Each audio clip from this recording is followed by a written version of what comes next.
they're not winning enough. Does it fall on Anthony Lynn? Will they get a new coach? I think so. I don't think it's going to happen until the day after the season. If you look at the Spanos' history, they've always liked to take their time on this and make those sorts of decisions with a full season to assess things. It happened that way with Norv Turner. It happened that way with Mike McCoy. And my expectation is going to happen that way again with Anthony Lynn. They're going to take the full season in and then make a decision. But I do think they'll move on. And Colin, it's like you said, like they're going to be moving into a critical time for the franchise. That is a golden opportunity that they're going to have in front of them to build around a quarterback of this level on a rookie contract. We saw how the Rams, the Chiefs, the Eagles took advantage of that sort of dynamic in recent years. So this becomes a very attractive job for whoever the next guy is. And so I think that they're going to hire somebody that's got quarterback background. And some of the names I've already heard are interesting ones. Patriots offensive coordinator Josh McDaniels, Bills offensive coordinator Brian Daboll. How about this nugget, Colin? He went to high school with the GM of the Chargers, Tom Telesco.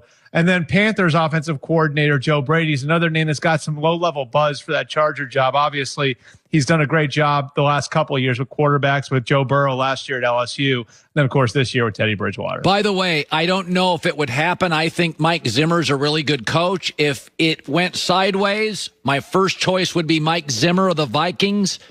We have a history in this league. Star quarterback, defensive coach. Yeah. That's true. We do. Have you heard anything on Mike Zimmer? Because I think he's a good coach, but I think he's intense.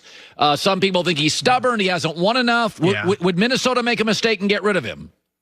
I don't think so. Okay. I think that was on the table at the end of last year. Yes. I'm told the extensions that he and Rick Spielman got in Minnesota, the general manager there, those are real extensions. Okay. And Zimmer's making north of $8 million, and he's under contract for the next few years. Okay. So in these conditions, Minnesota would have to swallow a lot of cash to get rid of Mike Zimmer. My expectation is that Mike Zimmer is going to survive there and get another year. This is obviously a little bit of a turning the page year, and they have made some progress with some of the young players. There are some young pieces in place now, guys like Justin Jefferson and Jeff Gladney. So my expectation is that Mike Zimmer is going to survive there. I want to say this about Gruden. I know John and I like him, but Brian Billick and him are both offensive guys. They both win a Super Bowl, but Billick doesn't have the big star personality. Gruden does, and he leverages TV stardom into another job.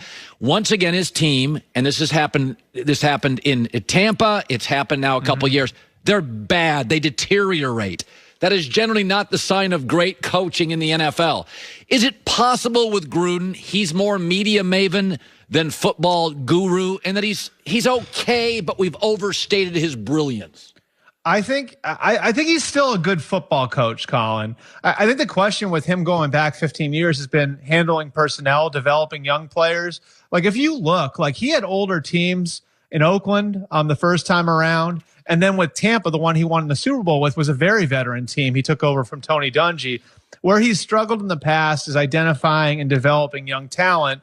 And that's what's so interesting about this time around with the Raiders, and that's what they went all in on. They piled up assets. They traded away Khalil Mack. They traded away Amari Cooper, and they really went all in on going young. And so they've got a very young defensive group now. They've got some youth on the offense. And now it's on John Gruden to develop that talent and maximize that young talent. And again, it's a very different looking roster than what he won with when he was at his peak back 20 years ago. And so that's what's so interesting about it. I think that's what the Raiders really have to assess now too, is what sort of job is he doing, developing and getting that young talent in a position to win. And again, I don't think he's in any sort of jeopardy right now. This was Mark Davis' white whale. Oh, yeah. Landing him. And the contract is prohibitive, I think, to have to move on from him after this year, especially in these conditions with the pandemic. But I think the questions that you're asking, there are real questions that go back beyond just this tenure with the Raiders. So the Taysom Hill, Drew Brees thing, I think, is fascinating. So I have theorized this week is I would play Taysom Hill against the Chiefs. Because the Saints aren't going to get a number one seed. They're uniquely built to win on the road, unlike most Saints teams. It's about defense, coaching, and they can pound it. And I think I wouldn't let you see Breeze, Saints. I want to see Mahomes. You don't get to see us with Breeze. And then part of me thinks this morning, flip the telescope around. What they don't want to do is potentially face the Chiefs and let them see any of Taysom Hill for the 12 plays in this. Okay, am I overthinking it on the Breeze Taysom Hill stuff? I think you're getting in your own head a little bit there, Colin, huh? I mean, Okay.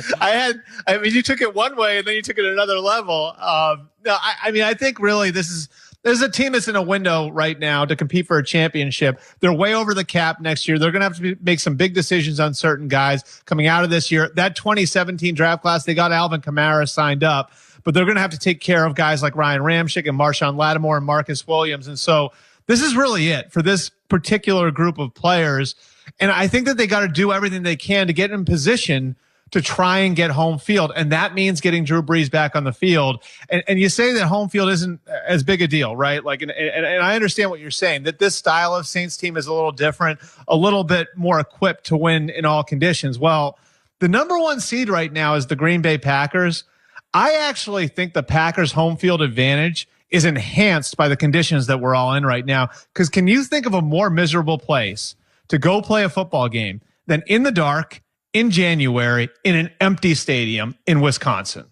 I mean, I look at this, like, I think teams like Buffalo and Green Bay, I'm serious about this, Colin. Like I think that like their home field advantage is enhanced because if you're a team that goes into Green Bay or goes into Buffalo in those conditions, right?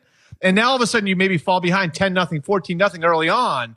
I mean, that could be a very, very miserable place to try to come back. So I think right now the Saints have to do everything that they possibly can. And I know they are doing everything they possibly can to try and get that number one seed back and make the NFC playoffs go through the Superdome. I think the idea of going to Lambeau for anybody right now, especially a team that plays its games indoors, it's going to be a tall task come January. All right. I thought a lot of the Harbaugh, I want to do coaching rumor about a minute of this. So I thought a little of the, it's funny about college coaches that make a lot of money. Whenever their job's in jeopardy, their name suddenly pops up for NFL jobs as leverage. So I didn't buy the Harbaugh NFL stuff, although I do think he could coach in the NFL. But I thought it was a little gamesmanship and agent stuff. Just New York Jets. Today, what do we feel like here? I don't know. Trevor Lawrence, to me, opens the door to college coaches like a Lincoln Riley in New York. I don't know that it would be Lincoln Riley. I would keep your eye on Matt Campbell. The old front office presented Matt Campbell's name to ownership 2 years ago when they wound up hiring Adam Gase. Now, if you remember, that Matt Campbell wound up saying no to an interview there, but they went through it. They vetted him. They really liked him. And the Christopher Johnson and the guys, in charge in New York have a full idea of what Matt Campbell, the Iowa State coach, can do. And so that's the one name at the college level that seems realistic to me. He's done so much with less at Iowa State. And I mean, Joe Douglas, he made his bones in his road to becoming a general manager on the college scouting trail. So he's got a really, really good understanding of the way things work at that level. And among NFL scouts, there are very few coaches who are more well-respected than Matt Campbell. So if they're going to go down the college road, I mean, we've mentioned Jim Harbaugh's name there because Woody Johnson has a little bit of an infatuation with him. Obviously, Joe Douglas worked with Jim Harbaugh's brother in Baltimore. But if we're going to get like a little bit more realistic here, I think a name that would be realistic for the Jets might be Matt Campbell. Good stuff, Albert Breer, Monday morning quarterback. Good seeing you, bud. Awesome. Thanks, Colin. Have a good weekend. Blazing 5. I love my picks, top of the hour. And coming up next, Kansas City sits around and watch Justin Herbert. And don't kid yourself. They are aware in Kansas City the value of not having to face Justin Herbert twice a year if the Chargers get the right coach. And I want to talk about that.